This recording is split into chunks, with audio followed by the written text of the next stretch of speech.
Today we're going to be looking at Theorem of Pythagoras. If you draw a right-angled triangle, like the one I have on the screen, and you measure it a 3 by 4, so the right angle is there, and you measure 3 centimeters and the height 4 centimeters. Now the side opposite your 90 degrees is called your hypotenuse, and the hypotenuse is the longest side. So what we're going to do today is we're going to investigate the rule that we're going to apply. So if you look at your 3 centimeters going across, if I took this block and I placed it here, you can see that this is a block of 3 by 3. That's a square. And if I count these blocks, I get 9 blocks. And then if I look at my height is 4 centimeters. If I took this block and I placed it here, and I counted how many blocks we have, you can see this is a 4 by 4, which is 16 blocks. So if you think about 3 squared, we know that 3 squared is equal to 9. And here we know that 4 squared is equal to 16. So if you look on the right hand side and you look at the same diagram, this is your right angle triangle, you have your 9 blocks here and you have your 16 blocks here. You will notice that if I counted the blocks along the hypotenuse, I will have 1, 2, 3, 4, 5, and going up I have 1, 2, 3, 4, 5.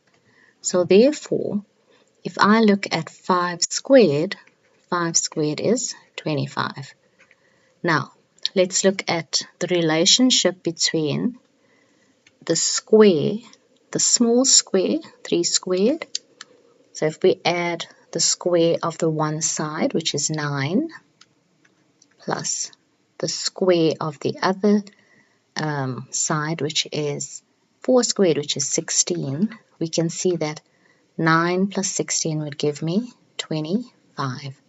So if I wanted to know what is the measurement going across of the hypotenuse, I would square root 25, and the square root of 25 would give me 5. And this is how you arrive at your rule, and your rule is basically going to be a squared plus b squared equal to c squared. So c is your longest side, which is your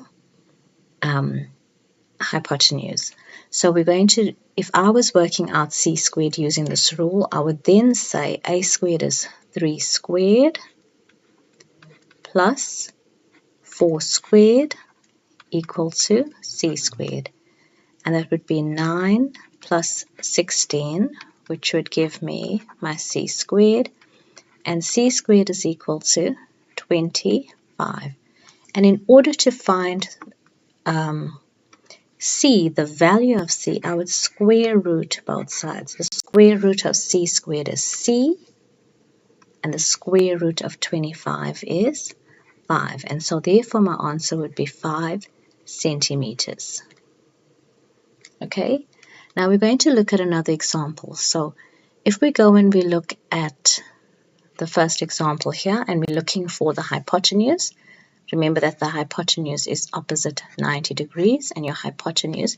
So imagine that this is a square. Well, we're not going to do square, but it's basically going to be a 6 by 6 squared, a square. And around next to the length of A, that would be 8 by 8 square. But instead of drawing, we're just going to say c squared is equal to a squared plus b squared. And my reason here would be Theorem of Pythagoras. Okay.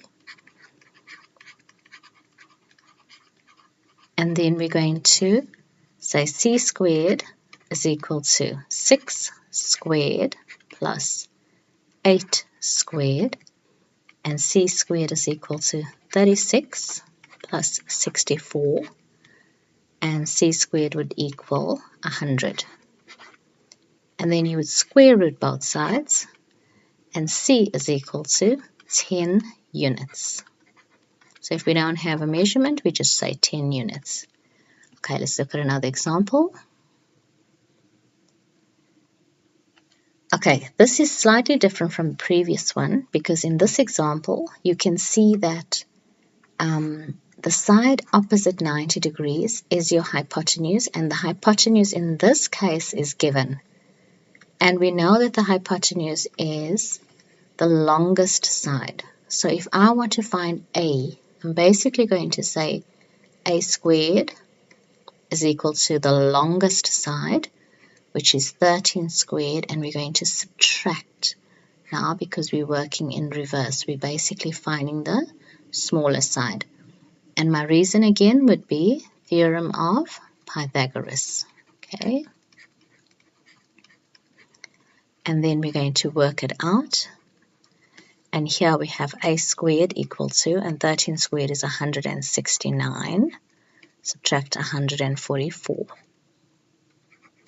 And A squared is equal to 25. Then we square root both sides, and A is equal to 5 units. And that's correct. So you always check. Your answer should be smaller than the hypotenuse. So just make sure if it's bigger, you've made a mistake and you need to go back and check. Okay, let's see if we've got another type. Okay, then we have one like this. So here we're looking for the hypotenuse. So we're going to be adding. So we're going to go c squared is equal to 6 squared plus 10 squared, right? And then that is Theorem of Pythagoras. And we're going to work out c. So c squared is equal to 36 plus 100. And c squared is equal to 136. Then we square root both sides, and c is equal to, now, in this case, we don't have a perfect square. In the previous ones, we had a perfect square, and if the question says round your answer to 2 decimal places, then you'd round it to 2 decimal places. If it says leave in third form, then you will leave it in its simplest third form. So in this case, your answer is going to be 11.66, and we would write units here. Okay, and it is the longest side because we're looking for your hypotenuse. I hope you found this useful. Please like and subscribe and follow me in my next video.